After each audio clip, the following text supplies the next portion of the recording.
So guys finally আমি কিন্তু loan of match খেলি না, লন অফ ম্যাচের ভিডিও কিন্তু আপলোড করি না। তো আগামীকালকে রাতকে আমি হঠাৎ লন অফে ঢুকছি, ভালো লাগতেছে না, রাত বাজে একটা। তোমার সময় একটা কাতানাক লেভেলে প্লেয়ার ফিরে যায়, প্লেয়ারে কিন্তু আমার একটা সেই লেভেলে ওয়ান টেপ মেয়েদের।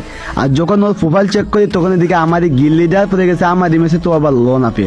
আর ওর গেম প্লে কিন্তু মারাত্মক লেভেলের হ্যাকারের মতো। তো ওর আইডি কিন্তু নিচে মেনশন দেওয়া আছে, চাইলে ওর আইডি থেকে ঘুরে আসতে পারো তোমরা।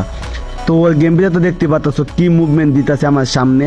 তো ওর সামনে কিন্তু 3টা বা 4টা মোবাইল প্লেয়ার কিছুই না, ও কিন্তু বেশিরভাগ স্টিমার মাইরে মাইরে ভিডিও বানায়। তো আবার বিয়ার র্যাঙ্কে ডাবল হুড পেকার নিয়ে, তাহলে তো বুঝতে পারতাছো কি কাতানাক লেভেলে খেলে ডাবল হুড পেকার নিয়ে। তো ওর আইডি কিন্তু আমার নিচে মেনশন দেওয়া আছে, বারবার বলতেছি তোমরা চাইলে ঘুরে আসতে পারো। আর সে যে গেট আপে গেম প্লে করে তার গেট আপ দেখলে কিন্তু একটা প্লেয়ারে আতঙ্ক ঢুকে যায় বুকের ভিতরে, যে কি প্লেয়ার পড়ছে আমার রিমেসে। ওর গেট আপ দেখলেই তো বয়ে মানুষ ম্যাচ থেকে জোড়ায় ব্যাগ দিয়ে দেয় বাইরে।